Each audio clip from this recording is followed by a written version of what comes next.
Dodge City and in the territory on west, there's just one way to handle the killers and the spoilers, and that's with a U.S. Marshal and the smell of Gunsmoke.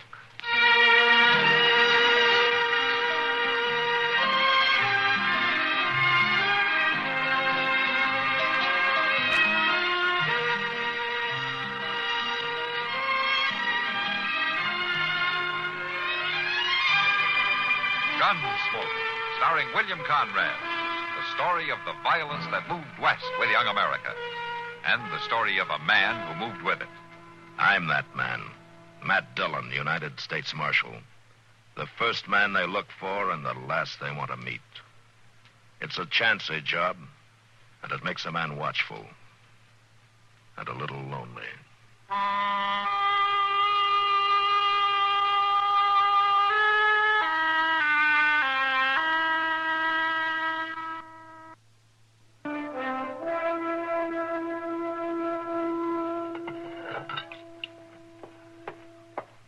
Here's the water, Doc.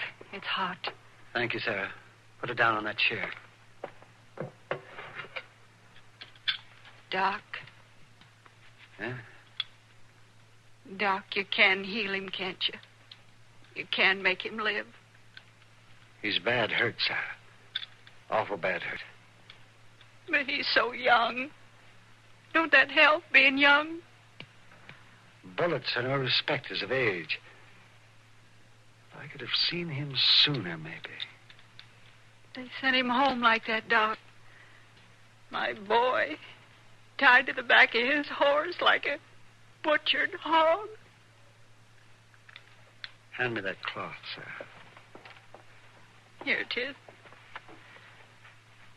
They was brutal, whoever they was. You don't know? He never said who he was seeing. But I know why they shot him. Oh? Why? Because he was through with them. He told him he wasn't going to ride with him no more. Oh, let me. There's the bullet. He's coming too, Doc.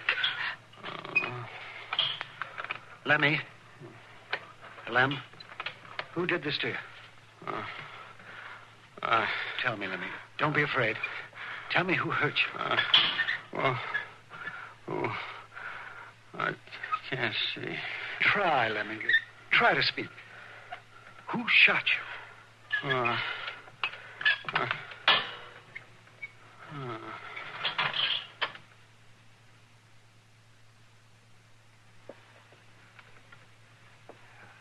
He's gone, Sarah. I'm sorry. Oh, Doc. Maybe if you hadn't been at him so. Sarah, you know I wouldn't hurt your boy. I've known him since he was a child. But we should know who did this terrible thing. They should be made to pay. There's no paying for Lemmy. I know, Sarah. I know. But someone's got to answer for it. Now, think now. Are you sure you don't know who did it? No, Doc. I swear I don't. This is one thing Lemmy didn't talk about. And I know he wasn't proud of it. I know that. And he went to them this morning to call it quits? That's what he said. He told me. He told me I wouldn't have to worry about his riding off no more. Oh, there, Sarah. There. You've just got to believe that he's all right now. Lemmy. Well, I'll arrange things in town, sir. I'll be back in a little while. Will you be all right until then? Yes, Doc. I'll be all right.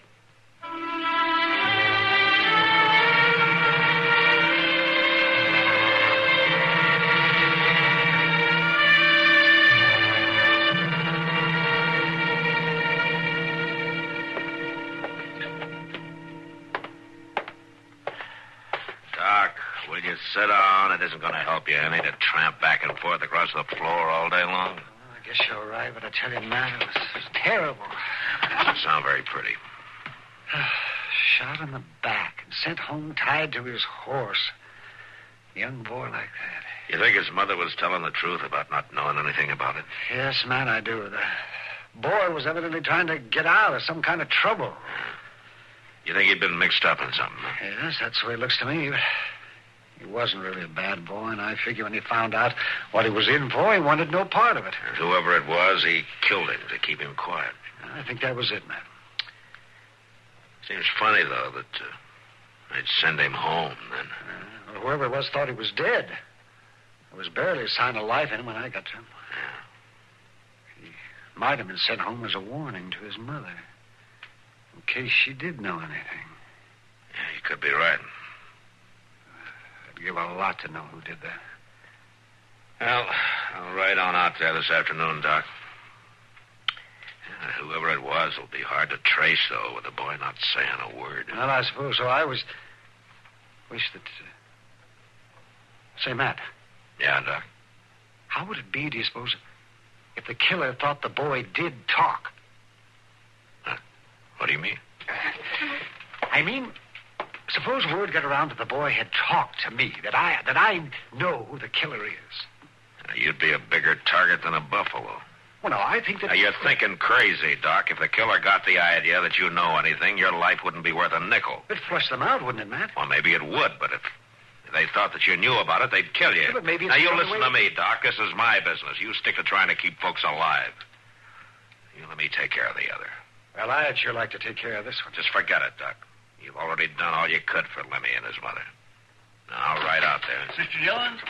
Oh, hello, Doc. Oh, Chester. Mr. Dillon, there's been a killing out to the woods place. Yeah, Chester, I know. Doc was there when the boy died.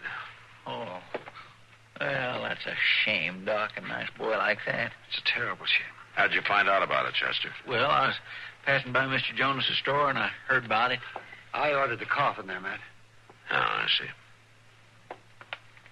Matt, I don't think you'll find much to go on out at the woods place. I looked around, but there weren't any unusual tracks. You was doing some tracking? Well, I may not be a bloodhound like you are, Chester, but I can read some. That's all right, Doc. Get my horse, will you, Chester? Yes, sir. Doc, you want to come with me? No, Matt, thank you. I've been there twice today. You tell Sarah I'll drop by to see her tomorrow. Yeah, I'll do that.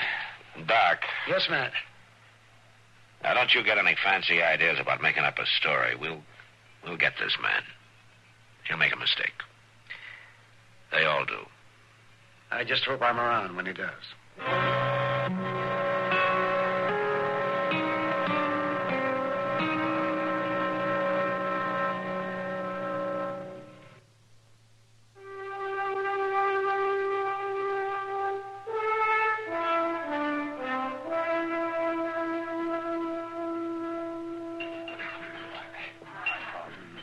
Yes, sir, I've seen a lot of killing since I came to this misbegotten town, but I do believe this is the worst. Sounds awful, Doc. Shooting the boy in the back. That poor kid didn't even have no chance to see who done it. Oh, he saw who did it, all right. Oh, yes. He knew who killed him. I thought you said he was already out when you got to him. Well, he was, yes. He was. But he roused himself just before he died. Enough to say a few words. And you heard him, Doc? I heard him all right. Well, who done it then? Not so fast. Oh, not so fast. I'll do my talking at the proper time and not before. Seems to me you're doing an awful lot of talking right now. Yeah. Oh, hello, kid. He's telling us he knows who killed the woods boy. Oh, that's so? Why don't you come over to my table, Doc, and talk to me for a while, huh? Yeah, well, it's all right, Kitty. You bet. Sam, another round of beer over here. Yes. I'll see you later. Yeah, sure. Doc. You ever hear anything like that? Yeah. All right, Kitty. Now, Doc Adams, what are you up to? Well, just have a beer, Kitty. You've seen me drink beer before. I never seen you buy it for the whole crowd before. Well, Here we are. Now, sit down, Doc. Thank you, Kitty. And you were gossiping like an old woman. Bending the ear of anybody in the place that listened. Well, there's always a lot of talk about a killing. A killing isn't usually your favorite kind of talk. Is it true you know who killed the boy? Well, yes, Kitty. I was there when Lemmy died. Does Matt know this? Well, not exactly. Does Matt know that you're spreading the word around that you know who the killer is? No, Kitty, he doesn't know. No, I'll bet he doesn't. Are you trying to get yourself killed, Doc? Oh, now, stop worrying about it. This is a man's work. You mean you're doing this on purpose? Now, Kitty, you listen to me. I'm not anxious to get myself hurt. But whoever did this must be brought in. So you've been telling this story all over town? What's the best way I know of flushing him out? He'll kill you, Doc. Sure as you're sitting here. But then we'd know who did it, wouldn't we? Doc, you're a stubborn old fool. I just hope you get a chance to grow older.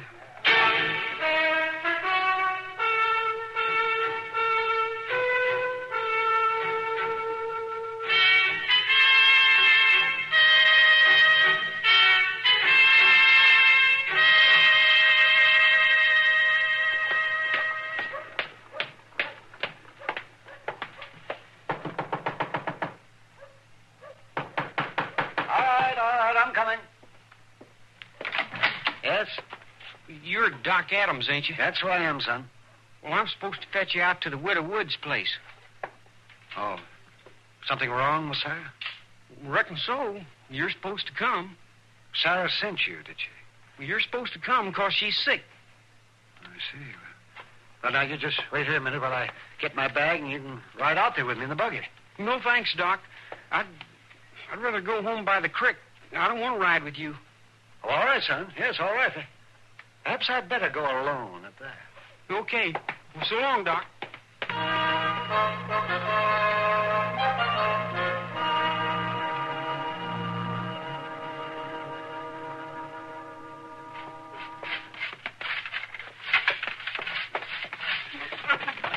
Jing, it's a woman's work sweeping and dusting and keeping things in order. Ain't that so, Mr. Dillon? What? What's that, Chester? I say, ain't redding up a woman's job. Well, you have to find the woman first. Well, I wasn't cut out for it, I can tell you that. Seems to me a man ought to stick to what he is cut out for. You take old Doc now. He'd sure be better off he'd stick to his line. Yeah. You ain't been down the street this morning, have you, Mr. Dillon? No, Chester. I've been trying to get through this pile of stuff that came in the mail, and I'm still trying. Well, it's just a caution. That old busybody's been covering the town, telling his story about the way the woods boy got killed. What? What's that, Chester? Will you put that broom down? Oh, my. Now, what were you saying? Well, I was telling you about how Doc should ought to stick to his own business, Mr. Dillon, instead of bragging around about how much he knows about the shooting. I tell you, he ain't missed nobody in the saloon, at the livery stable, nowhere. You mean he's saying he knows who killed Lemmy? That's what he's been saying ever since it happened. I thought you told him to keep his mouth shut. I did, Chester, and I guess I better go tell him again. Well, he ain't up to his office. You know where he went? Yes, sir, I do. I seen the whole thing. Ragtail boy come in a little bit ago and fetched him out to the Widow Woods. How do you know that? Well, 'cause the kid come flying down the stairs from Doc's office looking like somebody was after him, and I grabbed him. I thought he might have stole something. Well, go on, Chester. What did the boys say? Well, he just said they sent him to get Doc out to the Widow Woods, that's all. Then I seen Doc drive off in his buggy. Come on, let's get our horses. What? Looks like Doc talked himself into a trap. Come on.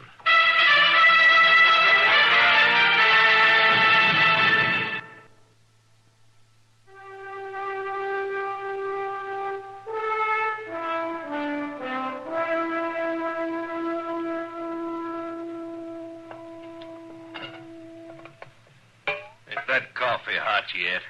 Bring it over here. I'm fixing to. Splash some milk into mine. You just keep looking out that window, Rube. Doc Adams will be just be getting here. It'll do you no good when he does come. Not alive, maybe. Do us plenty good dead. We'll make him forget what he knows about us mighty quick. He don't know anything, I tell you, not anything at all. Well, that ain't what he says.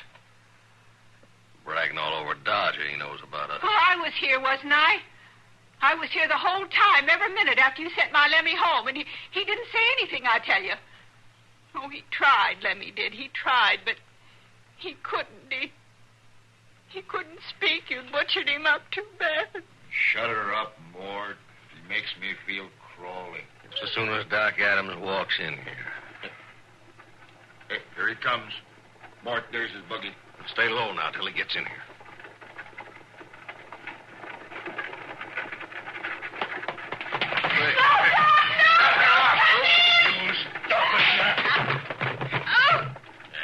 Hey, you heard her shout. He's heading for the barn. Come on, we gotta get him sure. Hey, that woman, she won't cause no trouble, Mort. I hit her a good knock. There's the buggy. Come on. Let's go in after him.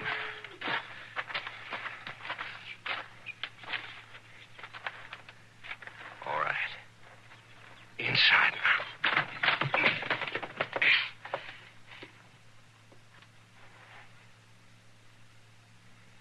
He's mighty quiet. We get him. I'll go down the stalls this side. You stay here. Keep your eyes open. Maybe he ain't got a gun. I don't think he's that crazy. You cover me now. Okay.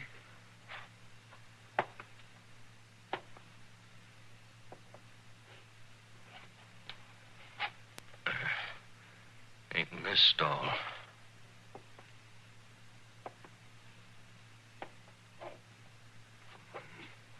No. This one neither. Mort. Hmm? Mort. He's in the law. I seen something moving up there. You get him, Rope.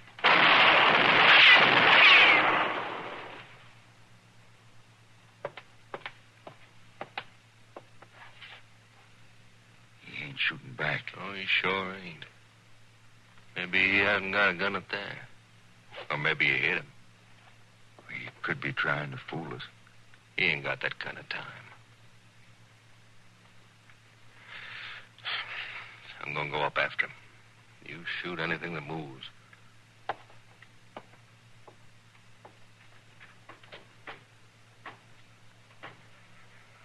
right, drop your gun. It's a marshal. Get him!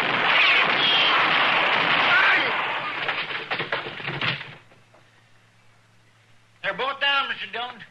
That big one fell off the ladder. Go over and get his gun, Chester. This one's dead. Yes, sir. He dead too, Mr. Dillon. Yeah. Doc. Doc, you all right? Well, certainly I'm all right. Well, come on down then. Gladly, man, gladly. Not too comfortable up there.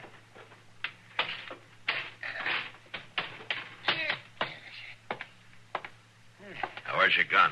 Well, tell you the truth, man, I guess I must have left it in the buggy.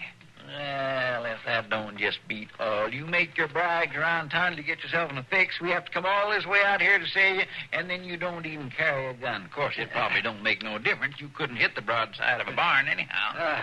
Well, I got to see Sarah, man. She tried to warn me. They may have hurt her. All right, Doc. Well, that's better. It's about time you start doing what you're supposed to do, taking care of folks, instead of kiting off on a wild goose chase. Yes, well, maybe you're right, Chester, but it wasn't exactly a wild goose chase, now, was it? No, Doc, I guess it wasn't. Yeah, well, explain that to Chester, will you? I got work to do. Well, I'll say one thing, Mr. Dillon. Doc maybe wasn't too smart about the way he handled things, but he sure has got heart. Yeah, he sure does, Chester. Old Doc's got a lot of heart.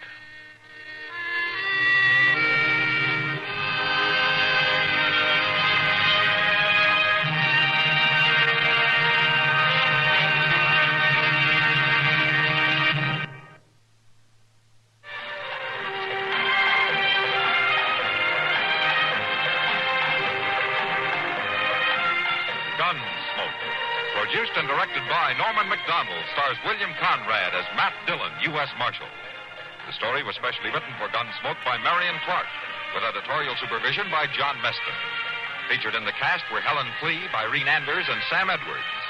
Harley Bear is Chester, Howard McNear is Doc, and Georgia Ellis is Kitty. This is George Walsh inviting you to join us again next week for another story on Gunsmoke. This is the CBS Radio Network. Built upon a solid foundation of cast iron and steel, the Kubota LO1 series is part of our tractor lineup, rated #1 in durability and owner experience. They feature powerful Kubota diesel engines and easy operation. The durable Kubota LO1 series. Talk to your local Kubota dealer today to schedule a demo. Go to KubotaUSA.com for full disclaimer. Mason Tractor Co. 4 convenient Kubota locations. On the web at masontractor.com.